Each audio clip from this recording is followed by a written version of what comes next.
Pai, que pelo Espírito Santo possa estar incendiando as nossas vidas e os nossos corações aqui, dia após dia, Senhor. Que, Pai, não venha ser feita a nossa vontade, mas simplesmente, Deus, tudo aquilo que Tu queres para nós neste lugar. Pela Tua independência venha ser incendiado pela Tua glória, pela Tua presença, Senhor, pela Tua palavra. Pai, que esse fogo, essa chama possa arder no coração da Tua igreja, Pai, para que nós possamos, Senhor, ser incendiados e incendiar outros. Pai, em nome de Jesus, existem muitas pessoas lá fora que precisam entender que Tu és o caminho, a verdade e a vida. E que isso, Senhor, vai queimar em nós, para que nós sejamos aqueles que serão usados e ousados na Tua presença. Assim, Deus, nós oramos, pedindo, Deus, manifesta a Tua glória aqui nessa noite, através da Tua palavra, transformando e mudando as nossas vidas, em nome de Jesus. Amém. Amém. E amém. Amém, queridos? Abra sua Bíblia, Evangelho de João, capítulo 14. A sua vida tem rumo? A sua vida tem rumo? Eu acordei com essa pergunta. A sua vida tem rumo? Você sabe para onde está indo? Você sabe qual caminho pegar? Qual a direção certa pegar? Porque nós estamos sempre diante de um jogo, nós estamos sempre diante de uma partida, nós estamos sempre diante de decisões. E na verdade, diante de um jogo, diante de decisões, ninguém gosta de perder. Ninguém de forma alguma quer perder nada, nem na brincadeira. Quando a gente é pequeno, que a gente é o dono da bola. Se o nosso time perde, a gente vai jogar a bola debaixo do braço, vamos pra casa. Quero jogar mais não. Quando a gente está diante da partida de videogame, se a gente perde, cara, aí sobe no nosso coração. A gente já quer brigar com o irmão igual o Tequila faz. Ontem a gente foi comprar um cachorro quente na lanchonete de um amigo nosso. Aí, meu irmão, os caras na confusão danada lá no flip, brigando, não sei o que, não, mas eu ganhei, não sei o que, tu é ruim, que eu vou te pegar. Eu falei, rapaz, vai dar briga aqui. Tudo por causa de um jogo. Por quê? Porque ninguém gosta de perder. Só que, infelizmente, as perdas, elas são inevitáveis. Infelizmente, na vida, a gente passa por situações que, sem querer, a gente perde. A gente perde pessoas que nós amamos, a gente perde a partida de futebol, a gente perde no jogo, a gente perde em diversas situações, mas será que diante das dificuldades, diante das perdas, será que nós sabemos nos manter estabilizados, nos manter de pé, abatidos, mas não destruídos? Acabamos de ler 2 Coríntios 7, 4, 8, né? Acabamos de cantar, pressionados, mas não desanimados. E diante das pressões, e diante das dificuldades, e diante das perdas da vida.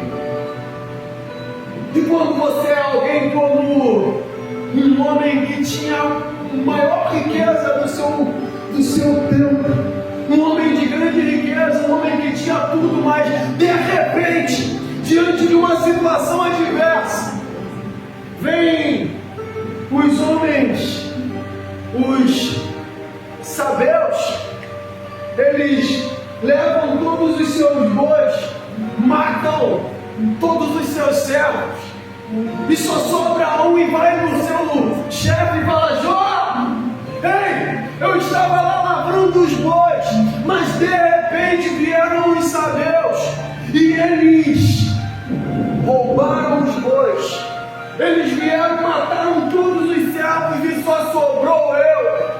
E o pior de tudo, enquanto este ainda falava, veio outro homem e dizendo: ei, Jó, ei, veio o fogo dos céus, matou todas as ovelhas e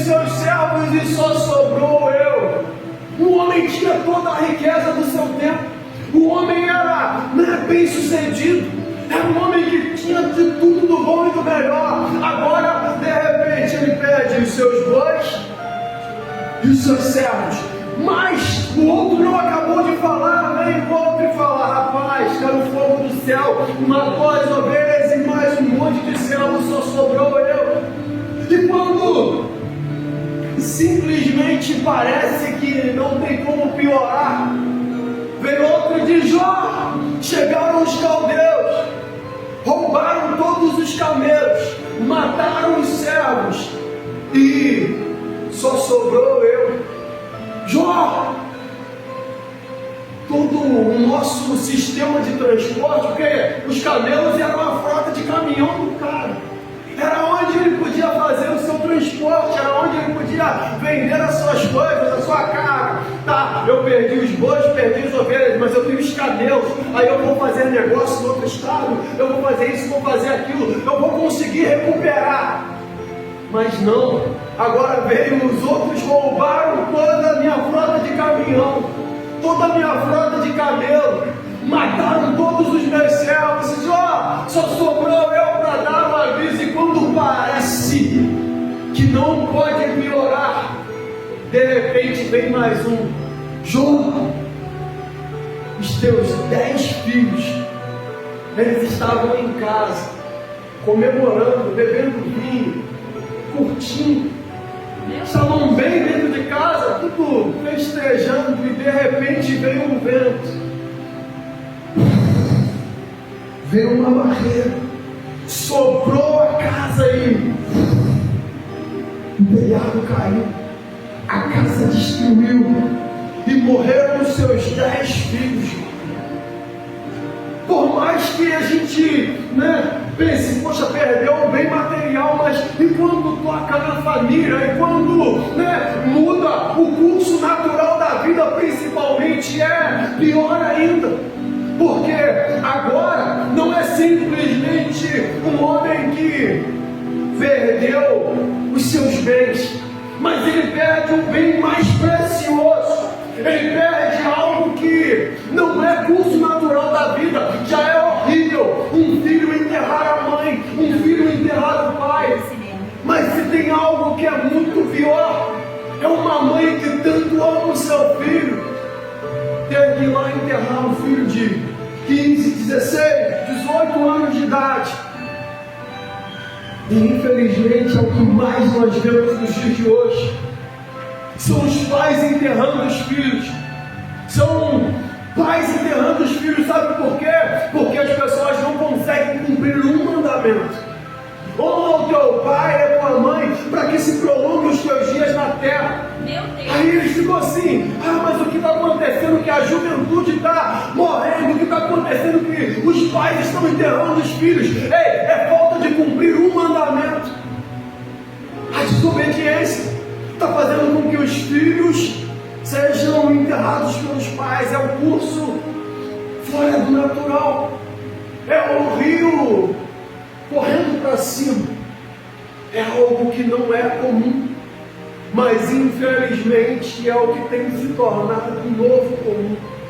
E infelizmente agora esse homem que não tinha pecado, esse homem que não era alguém que estava afrontando Deus, esse homem que você não ouve falar de corrupção, esse homem que era um homem bom, que servia ao Senhor, que dava testemunho, que fazia sacrifícios de adoração pelos próprios filhos, perde tudo, perde a riqueza e o seu bem mais precioso, os 10 filhos. E aí, o que seria de nós? Todas as vezes que eu lembro de Jó, eu lembro de um homem que eu falava de Jesus para ele, eu levava os filhos dele para a igreja, e ele ficava assim: esse negócio de igreja não é para mim não. E de repente ele falou: rapaz, eu conheci Jesus. Rapaz, Paulinho, como é que tu nunca falou disso antes? E aí ele começou: cara, eu estou lendo a Bíblia. E num determinado dia, aquele homem chegou para mim e falou assim: rapaz, eu li um negócio na Bíblia. O pastor pregou domingo, eu fiquei lendo aquilo e falei, se tem algo que mexeu comigo, foi a história de Jó. Se tem algo que eu não posso suportar, é a história de Jó. Aquele homem compartilhou aquilo comigo que seria algo muito duro para ele. Só que infelizmente, meses depois, aquele homem, diante de uma tragédia, ele enterra seus 3 filhos, as 2 noras, ele enterra os seus 2 netos e o seu genro. 8 pessoas da mesma família. Um homem que temia passar por essa grande perda ficou completamente desestabilizado. E isso mexeu comigo tremendamente, que eu não tive coragem. Eu era apenas um menino e eu não tive coragem de ir e falar com ele. Eu não sabia o que fazer, eu não sabia como reagir diante daquilo. Porque é uma perda muito grande. É algo que nós não conseguimos mensurar, é algo que nós não conseguimos nem sequer entender. Ninguém gosta de perder, mas imagina perder toda a sua riqueza e agora perder todos os seus 10 filhos numa vezada só. Isso tudo num dia, porque a gente fala assim, ah não, durante o ano a gente vai levando tanta pancada, né Zé?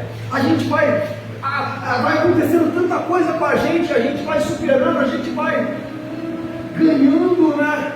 Batalha após batalha, mas foi tudo no mesmo dia. Só que ainda assim, quando nós lemos o verso 10 de Jó, capítulo 42, nós olhamos o que Deus fez na vida daquele homem. E aqui existem alguns segredos sobre a vida dele. O Senhor virou o cativeiro de Jó. Num determinado momento, o jogo vai virar. Por mais que você esteja meio assustado, por mais que você esteja apavorado, por mais que as situações não tenham sido boas para você, e você está dizendo, Senhor, eu não sei o que fazer, eu não sei mais como fazer. Senhor, a luta, a batalha tem sido forte demais para mim. Por mais que você esteja num momento de luta e grande tribulação, o Senhor virou o cativeiro de Jó e Ele vai virar o cativeiro da tua casa também. Ele vai mudar a história do teu relacionamento, do teu casamento. Ele vai mudar a história do teu ministério também. Sabe por quê? Porque diante de todas aquelas perdas, Jó, ele foi lá, se humilhou, ele colocou um pano de saco, ele rasgou as suas vestes, mas ele adorou o Senhor. E ele disse, Senhor, eu nu, eu vim para essa terra. Senhor, eu não tinha nada, aquilo que eu tinha foi o Senhor que me deu, o Senhor quem tomou, e louvado seja o teu nome. Diante das crises, diante das dificuldades, como é que nós reagimos? Aquele homem reagiu dizendo, Senhor, o meu coração continua te pertencendo. Senhor, a minha vida continua sendo tua. Senhor, o meu coração não está nos bens materiais e nem nas coisas desse mundo. Senhor, eu sou teu. E se tu quiser me levar, pode me levar também. Está entendendo? Então no verso 10 de 42, Deus ele muda o cativeiro de Jó enquanto ele orava pelos amigos. Muitas das vezes, diante das dificuldades, diante das situações adversas que as pessoas nos abandonam, diante das perdas que nós temos, a primeira coisa que nós fazemos é recuar. A primeira coisa que nós fazemos é nos esconder de Deus e dizer, eu não vou servir mais esse Deus, eu não vou mais continuar diante dessa situação. Mas a verdade é, não importa o momento que você esteja enfrentando, não importa a luta que você esteja enfrentando, essa é a hora de você orar ainda mais, orar pelos que te perseguem, orar pelos que te abandonaram, orar pelos que disseram que você não ia alcançar, e continuar servindo e adorando o Senhor, porque, olha só, o Senhor acrescentou em dobro a tudo quanto Jó antes possuía. Aleluia. É necessário nós continuarmos perseverando no Senhor. independente das perdas, independente das dificuldades, independente das situações que venhamos enfrentar, é necessário continuarmos posicionados.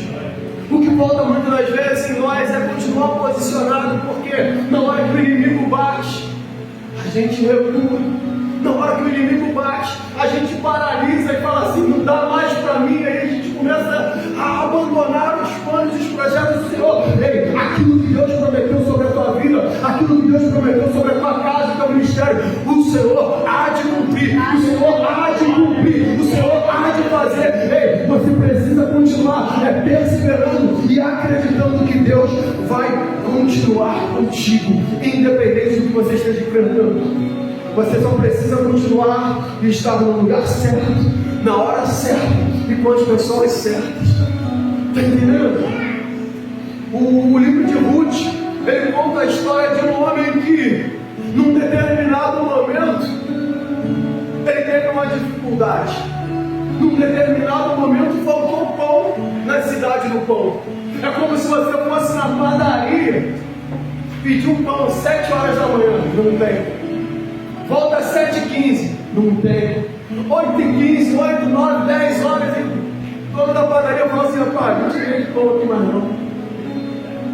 Aquele cidadão, ele estava numa cidade, que era a cidade do pão, mas estava faltando pão, estava faltando o alimento, estava acontecendo algumas dificuldades diante da vida dele, ele não sabia como agir e como agir, mas ele toma a decisão errada. Muitas das vezes nós precisamos tomar cuidado com as decisões, os caminhos que vamos pegar, os caminhos que vamos tomar, porque se nós sairmos do lugar e do posicionamento que Deus nos colocou, simplesmente isso pode gerar morte para cada um de nós. Isso pode gerar morte para a nossa casa, isso pode gerar morte para a nossa família, isso pode fazer com que a gente perca tudo aquilo que Deus ele tem para nós. O livro de Ruth, capítulo 1, verso 1 diz assim: e sucedeu que nos dias em que os juízes julgavam, houve fome na terra. Era fome, era falta de pão na terra do povo. Por isso o homem de Belém, de Judá, saiu a peregrinar nos campos de Moabe. E o problema todo é que ele, sua mulher e seus 2 filhos, ele sai da terra do pão, ele sai da vista, ele sai da provisão de Deus, ele sai da onde Deus o chamou para estar, para simplesmente ir para uma terra pagã, para ir simplesmente para o mundo, para ir simplesmente para um lugar onde Deus não queria que ele estivesse. E muitas das vezes, diante das situações, a gente fala assim, eu me irritei, aquele pastor, o irmão da igreja falou isso, falou aquilo, e que teve fofoca, e teve isso, e teve aquilo, aí o que a gente faz? A gente se afasta do Senhor por conta do homem, a gente se afasta de Deus por conta dos erros humanos, e aí é na hora que a gente sai da terra do pão, a hora que a gente sai do lugar onde a palavra é ministrada sobre nós, para nos curar, para nos transformar, para nos moldar e nos alimentar dia após dia, que a gente acaba indo para a terra pagã, indo servir a outros deuses, indo fazer aquilo que não é certo se fazer, indo fazer aquilo que o inimigo quer que façamos. Então, diante das situações, diante muitas das vezes da falta de pão, simplesmente continue servindo ao Senhor, continue posicionado na terra onde Deus te plantou, posicionado aonde Deus quer que você esteja. Mas quem era Ruth? Porque ele vai para a terra, ele vai para a terra dos Moabitas com a sua mulher e seus 2 filhos.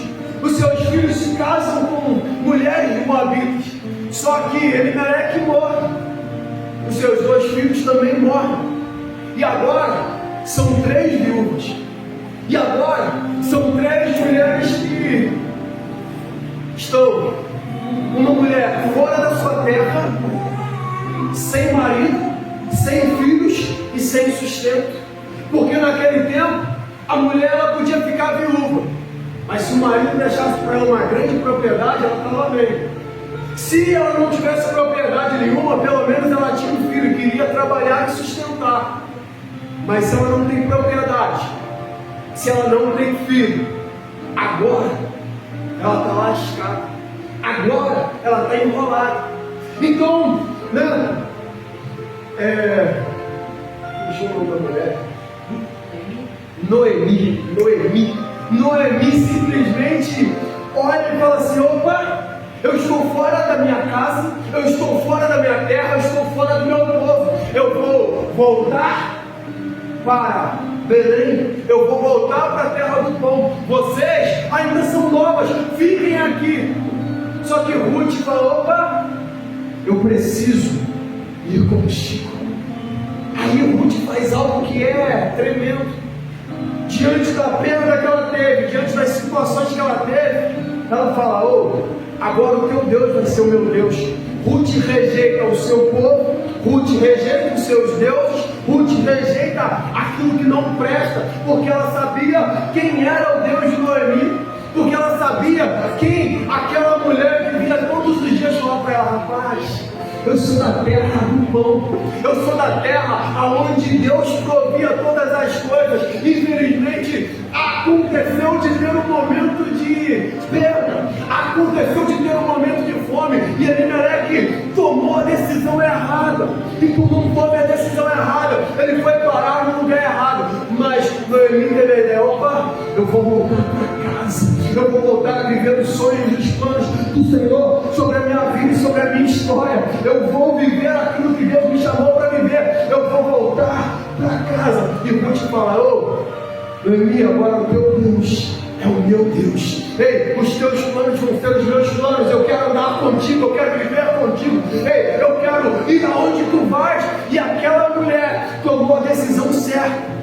Aquela mulher faz algo que fez com que toda a história dela fosse mudada.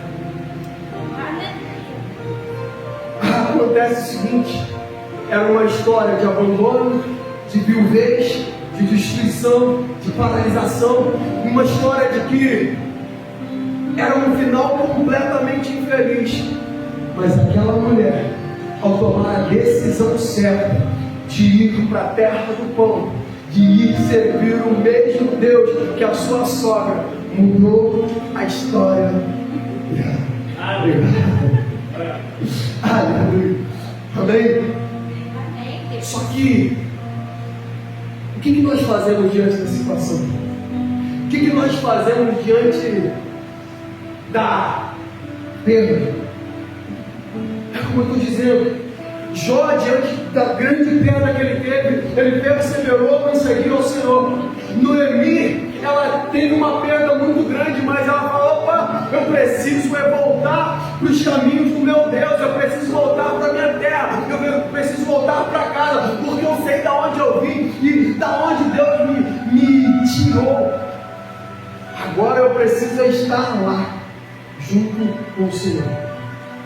São momentos de perda que nós passamos, são dificuldades que nós enfrentamos, são situações que nós enfrentamos. Eu estou mostrando isso para você. Falei de Jó, que perdeu, mas se posicionou. Agora, Noemi, que perde o marido e os filhos, mas ela se posiciona em voltar para a sua terra e a sua casa. Ruth, que se posiciona do lado da sua sogra e falou: opa, eu quero estar lá junto contigo, servir o teu Deus. E a história daquela mulher foi completamente mudada. Agora, num determinado momento, os discípulos eles estavam também assustados. Os discípulos estavam assustados porque Jesus, num determinado dia, ele se reuniu com os seus amigos e seus discípulos e falou: eu vou morrer, vai acabar, vai passar aqui, eles vão me prender e vão me matar. Os discípulos começam a ficar completamente desesperados. E eu estou dizendo isso por quê? Porque muitas das vezes a gente também fica desesperado diante de situações que enfrentamos no dia a dia. A gente fica desesperado diante de adversidades que vêm contra nós. Então agora, como discípulos de Jesus, no momento em que ouvimos palavras que vão vir de confronto a nós precisamos entender, opa, qual é a palavra de Cristo sobre a minha vida?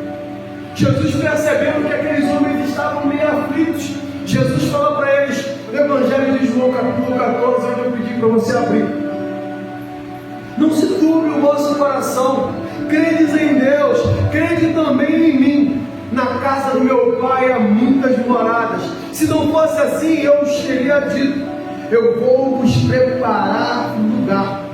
Jesus dá uma palavra de conforto a eles, e essa palavra ela serve para mim e para você. No mundo louco que nós vivemos hoje, cheio de coisas que parecem não ter solução, cheio de pancadas da vida que nós levamos todos os dias, precisamos crer, mas crer de verdade. Porque Jesus falou, crede em Deus, crede também em mim. Só que, como eu sempre digo a respeito desse versículo, é necessário crer de verdade. Porque, como olhamos para a história de Jó, diante de uma adversidade tão grande, é que a gente recua. Diante de uma perda como a de Noemi, é que a gente recua. Então Deus está falando contigo, ei, talvez você esteja enfrentando algo, mas é hora de se manter, se posicionar, crendo e crendo de verdade, para não parar, para não retroceder, para não perder aquilo que Deus tem para você. Aí quando eu for e vos preparar lugar, virei outra vez e vos levarei para mim mesmo, para que onde eu estou estejais vós também. Mesmo vós sabeis para onde eu vou e conheceis o caminho. E aí disse-lhe Tomé, Senhor, nós não sabemos para onde vais e como podemos conhecer o caminho. Senhor, nós não sabemos para onde vais. Como é que nós vamos conhecer o caminho? Os discípulos estavam desesperados. Jesus estava dizendo, ei, vou ser preso, eu vou ser tomado de vocês, eu vou ser tirado de vocês. E eles ainda não tinham entendido que Jesus iria morrer, ressuscitar, apesar de ele já ter falado várias vezes. Muitas vezes Deus falou contigo 1, 2, 3, 4, 5 vezes e parece que você ainda não entendeu. Aí você está aqui igual Tomé dizendo, Senhor, nós não sabemos o caminho, nós não sabemos para onde tu vais, Senhor, nós não sabemos o que tu está dizendo, não conseguimos entender ainda. Aí Jesus falou assim, vou explicar para vocês. Respondeu-lhe Jesus, eu sou o caminho, a verdade e a vida, e ninguém vem ao Pai senão por mim. Essa afirmação ela deixa clara qual era o propósito de Deus para a vida de cada um daqueles homens. Essa afirmação ela deixa clara para mim e para você que nós precisamos entender que Jesus é o único caminho, entender que Jesus é quem nos chama para ter princípios e viver nele, né? É necessário viver e aprender o que o Senhor tem para mim e para você. Mas eu quero que você entenda aqui, em primeiro lugar, todos nós temos escolhas. A primeira coisa que Jesus fala para eles aprender o caminho é, eu sou o caminho. O caminho fala de escolhas, o caminho fala de processos. Todos nós temos uma escolha, o caminho que nós vamos seguir na nossa vida. Existem muitos caminhos, mas apenas um leva a Deus. Existem muitas situações que nós todos os dias devemos escolher. Todos os dias nós temos o bar na nossa frente, as drogas, as bebidas, a prostituição. Nós temos situações adversas diante de nós. Agora depende de mim ou de você escolher qual é o caminho que nós vamos tomar. Depende de mim e de você entender, peraí, qual é o caminho? A porta é estreita, Jesus é o caminho. Será que Jesus queria que eu estivesse nesse lugar? Será que Jesus queria que eu fizesse desse jeito? Será? Senhor, qual é o caminho? Senhor, qual é a decisão que eu devo tomar nessa hora? Senhor, está difícil para mim, eu estou fraco. Sabe por quê? Olha o que eu escrevi aqui, ó. Não construa sua vida sobre os eventos, mas sobre os processos.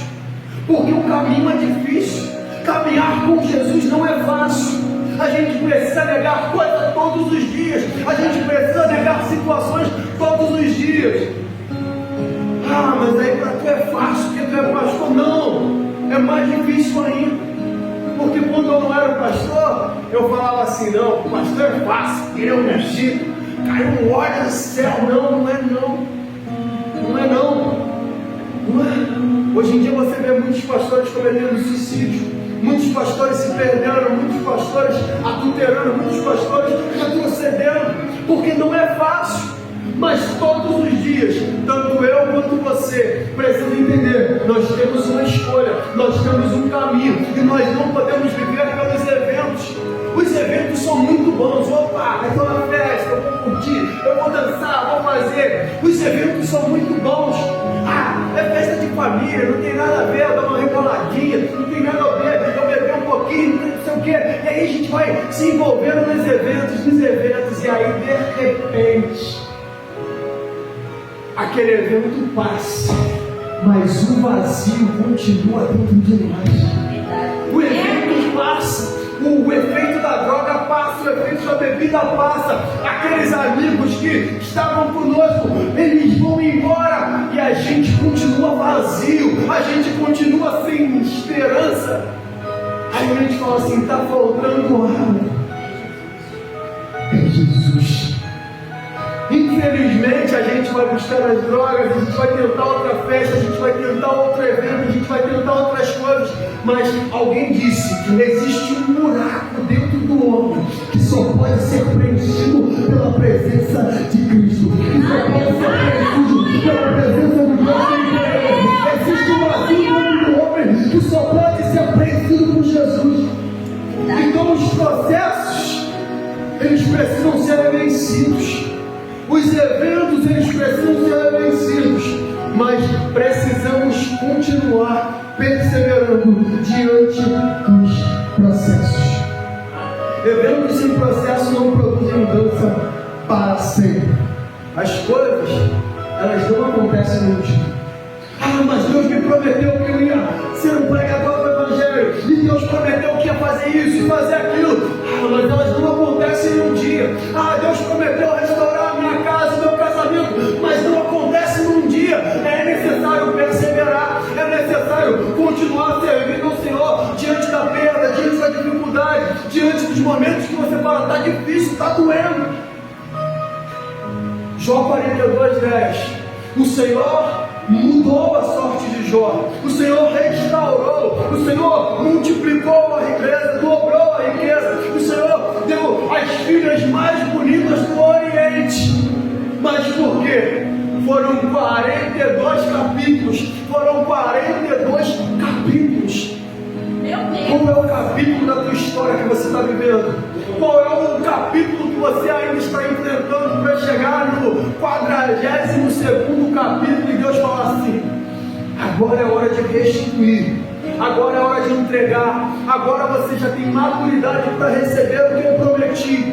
É necessário você entender isso. Muitas das vezes Deus precisa ir moldando você, trabalhando você, porque você não está preparado para receber tal riqueza, para receber tal transformação, tal mudança, para receber tamanho ministério que vai pesar sobre você. Então é necessário ser construído diante dos processos, diante das situações adversas que vão nos moldar para chegarmos aonde Deus quer.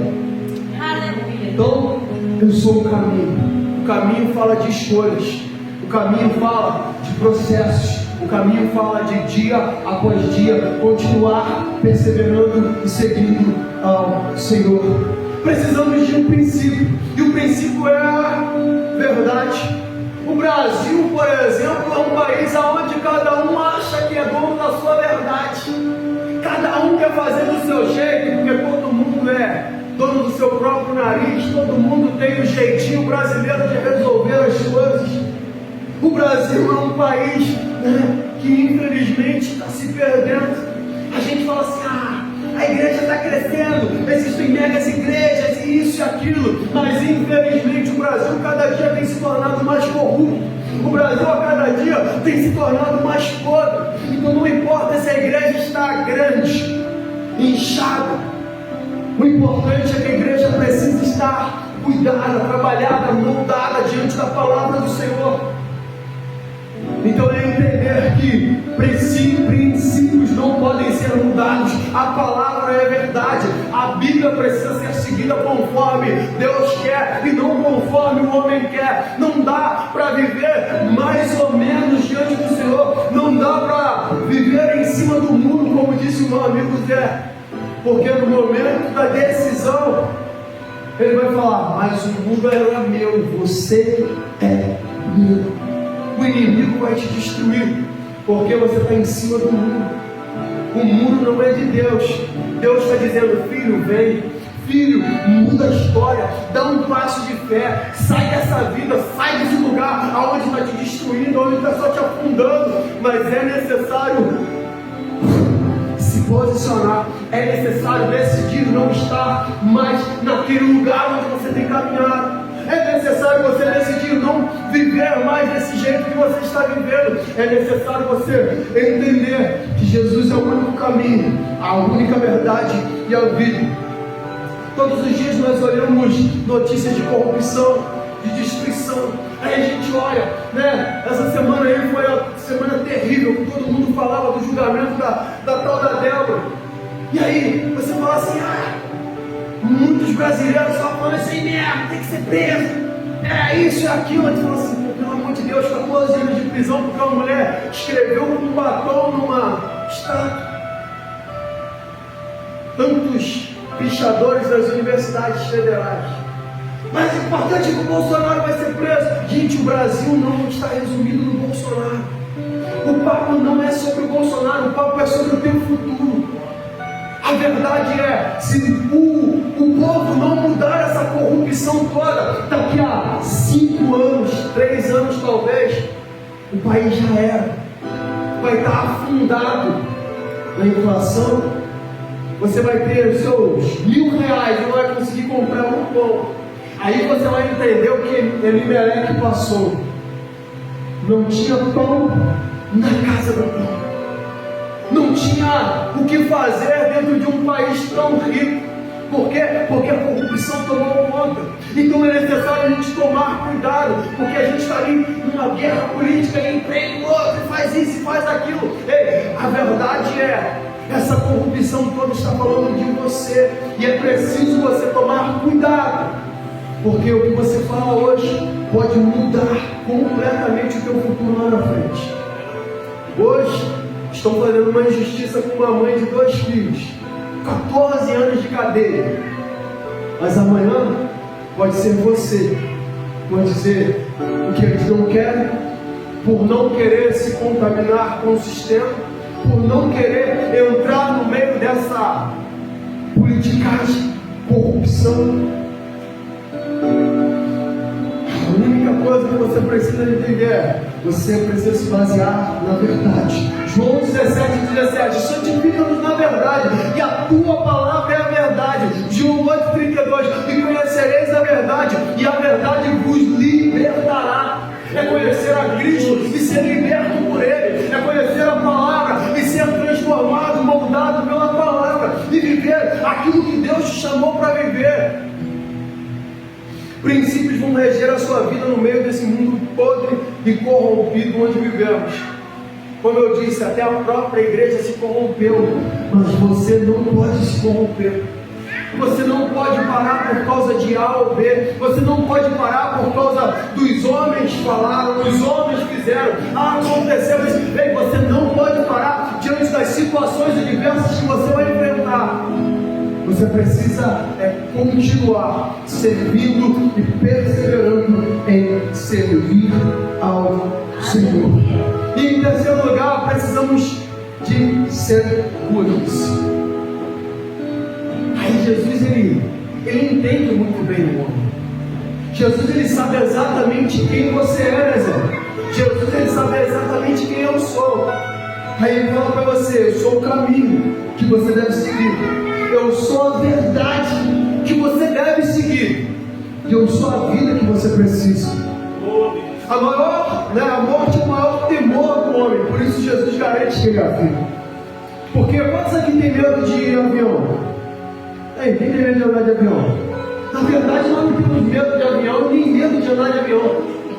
Nós temos medo do avião explodir e a gente morrer. A gente tem medo do avião cair. Está entendendo? A gente tem medo de morrer. Não é medo do avião. Não é medo de andar de avião, porque eu nunca andei, mas deve ser igualzinho andar de ônibus. Ou até mais seguro. É muito mais seguro que andar de ônibus. Não se vocês soubessem. Quem trabalha comigo.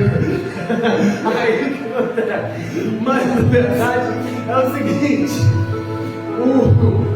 o nosso medo não é andar de avião, o nosso medo é morrer. O nosso medo é diante das situações que vai ser de mim. Será que eu vou encontrar uma bala que foi perdida e achada por mim? Está entendendo? As situações, ela vem, nos afrontando e nos deixando com medo. E o maior medo do homem é a morte. O maior medo que nós temos é, como eu disse no início, muitas das vezes a mãe perder o filho perder a mãe. Só que o medo do ser humano ainda é a morte. Então Jesus, ele, nesse processo, aonde Tomé fala: Senhor, mas nós não sabemos para onde ir, e nós não sabemos o que fazer. Jesus fala para ele: vou te explicar detalhadamente para você entender. Eu sou o caminho que você deve pegar, eu sou a verdade que você deve acreditar, e eu sou a vida que você precisa. Meu Deus! Tudo que Deus criou foi a partir do princípio da palavra. Em Gênesis capítulo 1, Deus fala: que da terra brotem plantas, que no mar saiam os peixes, e que cada um gere segundo a sua espécie. E elas foram surgindo. A terra brotou as árvores, as plantas, os frutos. O mar brotou os peixes. O mar faz com que as algas marinhas saiam. E aí, quando eu leio isso, eu preciso entender: tudo precisa ser regido pela palavra do Senhor. Porque se você arranca a planta do solo, ela morre. Se você arranca o peixe da água, ele morre. E no momento em que Deus fez o homem, moldando diante da terra, ele solta o fôlego de vida dele. Então o homem, ele precisa da terra para sobreviver. Ele precisa dos animais, que é o boi, a vaca que você come, a galinha. Porque a gente fala que as crianças vão comer um boi hoje, é ruim, eu não como isso não. Eu não estou comendo essa carne aí no churrasquinho aí. Comendo galinha, é ruim, eu não como galinha não. Vai estar lá agarrado na asinha de frango. Mas a verdade é, nós precisamos, dos animais para viver, que é terra. Nós precisamos dos frutos, dos legumes, dos vegetais para sobreviver. Porque o nosso corpo é feito dessa terra, desse pó. Mas para que a gente possa viver espiritualmente, nós precisamos de Deus, quem nos deu o fôlego da vida. Se você for arrancado de Deus, se você viver dia após dia longe da presença do Senhor, você vai morrer. Adão não entendeu isso. Algumas pessoas ainda não entenderam isso. No momento em que Deus fala: ei, se você comer desse fruto, você vai morrer. Ué, mas Adão comeu e não morreu. O espírito morreu. O espírito ficou desconectado de Deus. Aquele homem que tinha a vida eterna, agora está condenado à morte eterna. E o Senhor está dizendo para mim e para você nessa noite: você precisa se manter conectado a mim, para você viver os meus sonhos e projetos